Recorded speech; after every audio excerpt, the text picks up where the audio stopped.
First line நேயர்களுக்கு வணக்கம். இன்றைக்கி நம்ம என்ன பார்க்க போகிறோம்னா, நம்ம நிர்மலா சீதாராமனை பற்றி தான். அவர் இப்போ நாடாளுமன்றத்தில் பேசிய பேச்சு, அதாவது உள்ளுக்குள்ளே இருக்க பூனை வெளியே வந்துருச்சு அப்படின்ற மாதிரி உண்மையை சொல்லியிருக்காரு. எனக்கு எந்த அதிகாரமும் கிடையாது, நான் எதையுமே செய்ய முடியாது அப்படின்னு சொல்லிட்டு. அப்போ தான் நம்ம ஒரு கேள்வியை கடைசியாக கேட்போம். இதை ஃபுல்லாக பார்த்துருங்க. யார் இந்த கேள்வியை கேட்டது, அதற்கு இந்த அம்மா எவ்வளோ ஆவேசமாக முடியாதுன்றதை எவ்வளோ பில்டப் கொடுத்து சொல்கிறாங்க. நான் தாங்க அமைச்சர், ஆனால் நான் இல்லைங்க, நான் இந்த இதில் ஒரு கருணாஸ் காமெடி வரும், அதே மாதிரி இது ஃபோனில் பேசும்போது உளருவான். ஸோ அந்த மாதிரி என்னென்னா, ஆனால் நான் தாங்க அமைச்சர், நான் தான் ஃபைனான்ஸ் அமைச்சர், ஆனால் நான் எதுவுமே செய்ய முடியாதுங்க, ஆனால் நான் செய்ய முடியுங்க, ஆனால் அதுக்கு ஃபினான்ஸ் கமிஷன் சொல்லணுங்க.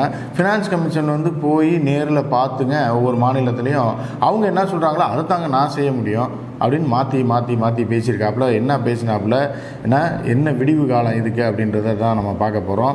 அதாவது காங்கிரஸை சேர்ந்த மூத்த தலைவரான அதிர் சௌத்ரி அவர் தான் நாடாளுமன்றத்தில் ஒரு கேள்வியை கேட்குறாரு. என்ன கேட்குறாருன்னு நீங்கள் பார்த்துருங்க. There is a general perception being grown across the nation that non-BJP ruled states are being deprived from having their legitimate due.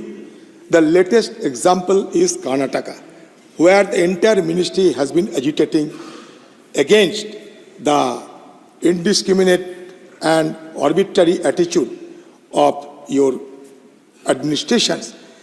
They are alleging that they are being famished by sheer discrimination being played from your ministry.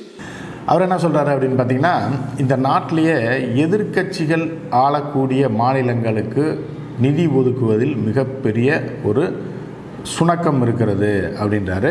அதுக்கப்புறம் நீங்கள் ஆளுங்கட்சி ஒரு மாதிரி treat பண்ணுறீங்க, எதிர்க்கட்சி ஒரு மாதிரி treat பண்ணுறீங்கன்னு தான் இந்த நாடு நினைக்குது அப்படின்றாரு.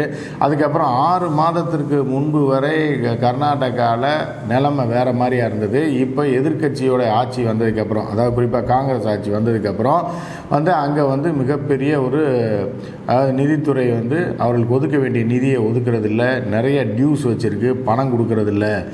இதுக்கு என்ன காரணம் அப்படின்றது கேட்குறாரு. அதுக்கு இடையிலே என்னென்னா, நம்ம எம்பி கனிமொழி இடையில தமிழ்நாட்டுக்கு தான் அப்படின்னு சொல்லி அவங்க குரல் மட்டும்தான் கேட்கும், அது கேட்டிருக்கு. இப்படி பல மாநிலங்கள் நாங்கள் தான் சவுண்டு கொடுக்குறாங்க. கொடுத்ததுக்கப்புறம் இந்த அம்மையார் என்ன பேசுகிறாங்க அப்படின்றது பார்த்தீங்கன்னா நீங்கள் அதிர்ச்சி ஆகிங்க. ஏன்னா ஒரு ஃபினான்ஸ் மினிஸ்டர்கிட்ட தான் போய் எல்லா விஷயத்தையும் கேட்க முடியும். அப்போ அந்த ஃபினான்ஸ் மினிஸ்டர் எனக்கு அதிகாரம் இல்லை, நான் செய்ய முடியாது அப்படின்னு சொன்னால் அவர் என்னத்துக்கு அந்த பதவி அப்படின்னு நம்ம கேட்கலாம். வேற ஒரு கேள்வி நம்ம கேட்கலாம் கடைசியில். நீங்கள் முழுசாக பாருங்கள் இந்த அம்மா என்ன பேசியிருக்காங்க அப்படின்றது உண்மை நிலை உங்களுக்கு தெரியும். 2 months ago the situation was not there. That time everything was going hunky dory. But after the new installation of government, because the non-BJP government has been assumed there, since then the trouble has been started on. What is the reason behind this kind of deprivation? Tamil Nadu was devolution to the states happens in the direct tax matters as per the recommendation given by the Finance Commission.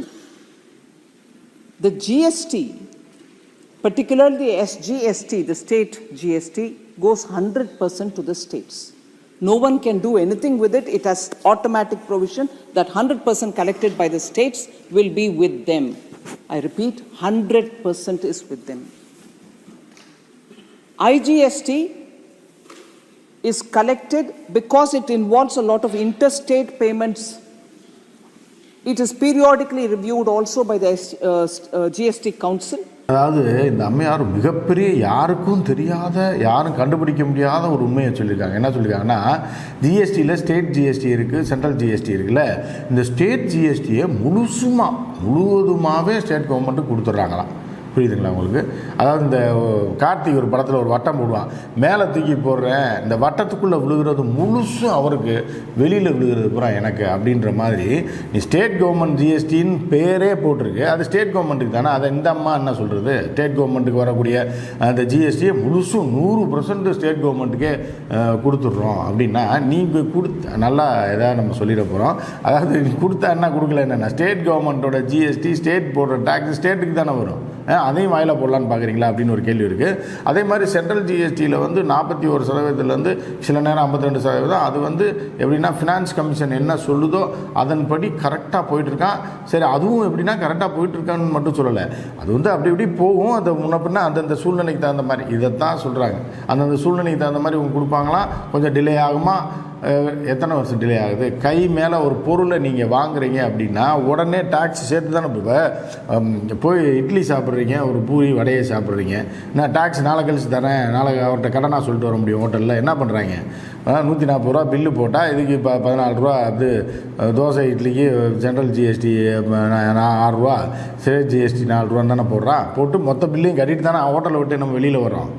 அப்போ இந்த காசு என்ன ஆகுது, உடனடியாக அவர்கள் கைக்கு போயிடுது. அது உடனடியாக 3 மாதத்திற்கு ஒரு முறை நீங்கள் வந்து ஜிஎஸ்டி சப்மிட் பண்ணணும்னு சொல்லி கவர்மெண்ட் ரூல் இருக்குது. அப்போ என்ன பண்ணுறீங்கன்னா, நீங்கள் அதுவரை பிடித்த ஜிஎஸ்டி டேக்ஸ்லாம் யார் கொடுக்குறீங்க, மத்திய அரசுக்கு அனுப்பிடுறீங்க. ஆனால் அப்போ அப்டேட்டில் பணம் வந்துக்கிட்டே இருக்குது. அந்த பணத்தை கொடுக்கறதுக்கு உங்களுக்கு எதுக்கு 3 வருஷம் ஆகுது? நீங்கள் எதுக்கு பெண்டிங் வைக்கிறீங்க?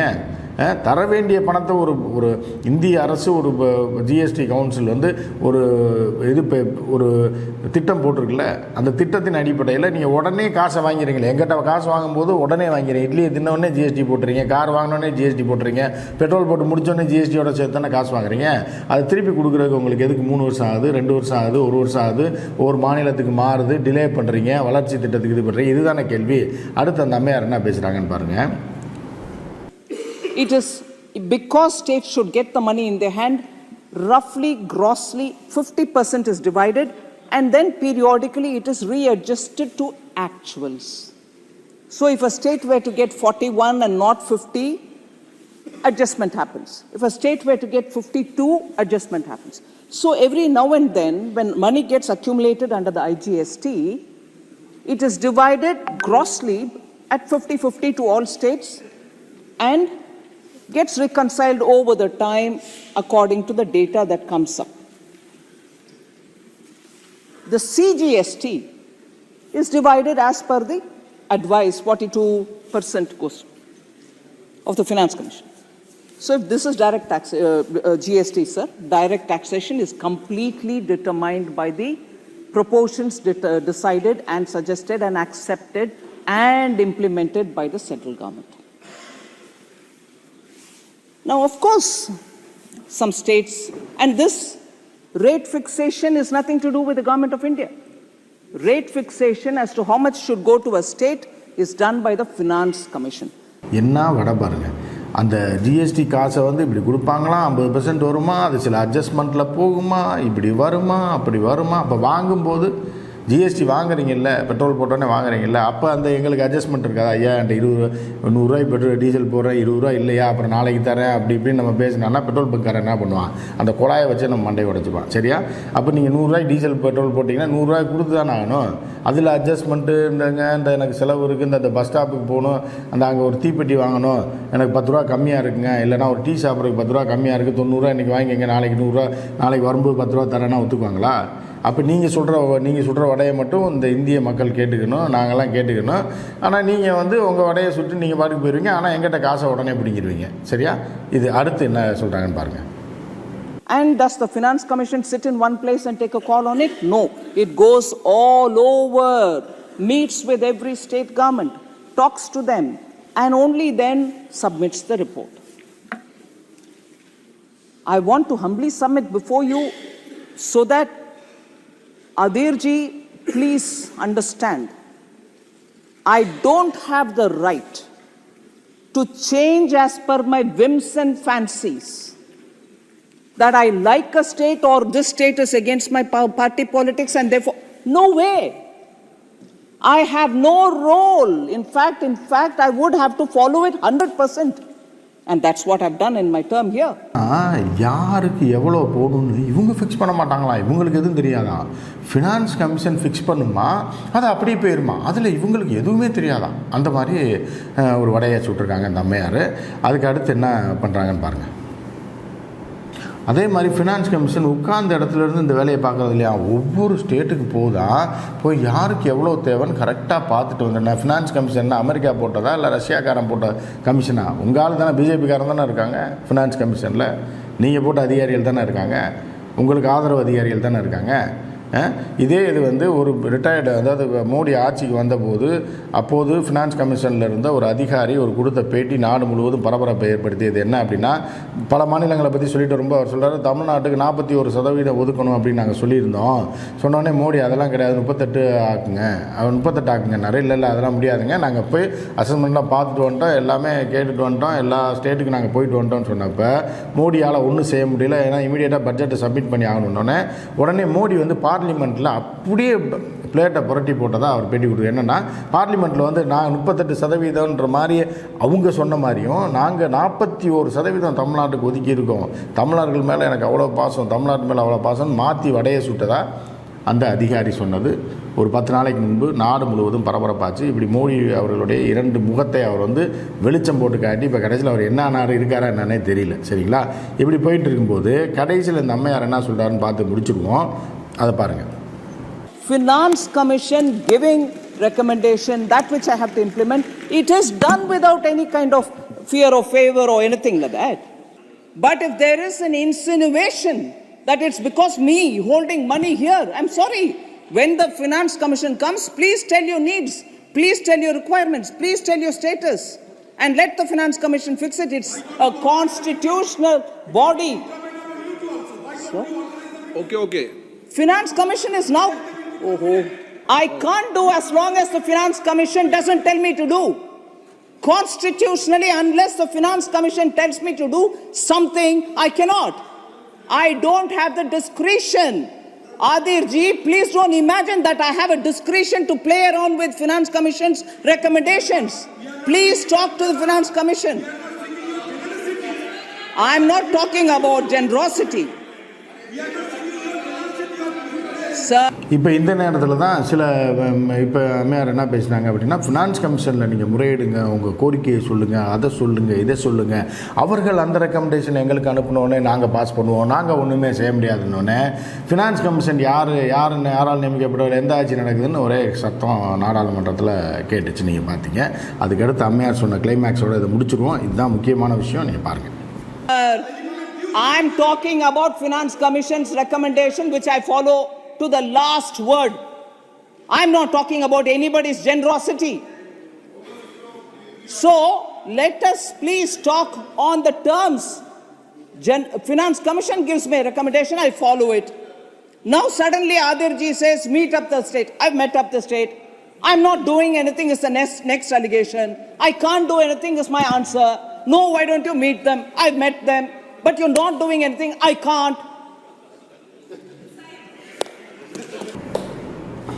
இதுதான் கிளைமேக்ஸ். என்ன அப்படின்னா, எதிர்கட்சிகள்லாம் கேட்குறாங்க, அப்புறம் என்ன இதுக்கு, அதாவது சந்தான படத்தில் ஒரு காமெடி வரும்ல, அந்த மாதிரி என்ன எதுக்கு நீங்கள் ஸ்டேட்லேருந்து வரக்கூடிய அமைச்சர்களை மீட் பண்ணுறீங்க, உங்களுக்கு அதிகாரம் இல்லைன்னு சொல்கிறீங்களா? அப்போ அந்த அம்மா அதுக்கு முன்னாடி அந்த அம்மா என்ன சொல்கிறாங்கன்னா, ஃபினான்ஸ் கமிஷன் என்ன சொல்லுதோ அதை தான் நான் கேட்பேன். ஃபினான்ஸ் கமிஷன் போய் ரிசர்ச் பண்ணிட்டு வருது, பார்த்துட்டு வருது, பேசிட்டு வருது. அதை மீறி இந்திய அரசு, அதாவது ஏற்கனவே எழுதப்பட்ட சட்டத்தின்படி நான் எதுவுமே செய்ய முடியாது. அவர்கள் என்ன சொல்கிறாங்களோ அதைத்தான் நான் செய்வேன். அவர்கள்ட்ட போய் நீங்கள் முறையிடுங்க. அப்படிங்கும்போது தான் Finance Commission gives me a recommendation, I follow it. Now suddenly Adirji says, meet up the state. I've met up the state. I'm not doing anything is the next allegation. I can't do anything is my answer. No, why don't you meet them? I've met them. But you're not doing anything. I can't.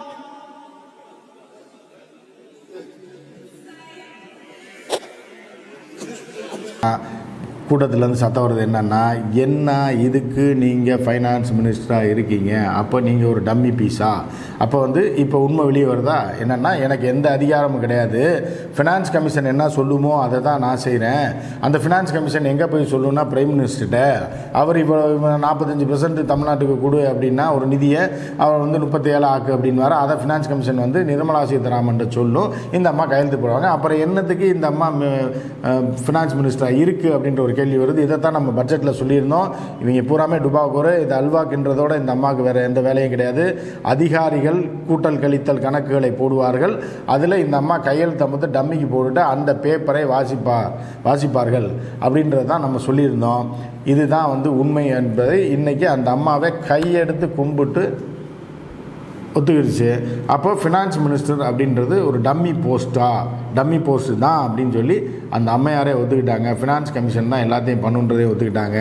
சும்மா பேருக்கு இவரை வந்து அமைச்சராக வைத்து கொண்டிருக்கிறார்கள். நம்ம காக்காயாக கத்திக்கிட்டு இருக்கோம் பல நாட்கள். அது இப்போது நிரூபணமாயிருச்சு. இதை பார்த்துக்குங்க. இனி ஒவ்வொன்றா வெளியே வரும், கேட்க ஒவ்வொன்றா வெளியே வரும் மத்திய அரசுலேருந்து. அதையும் நம்ம பார்க்க தான் போகிறோம். மற்றும் ஒரு நிகழ்ச்சியில் சந்திப்போம். நன்றி, வணக்கம்.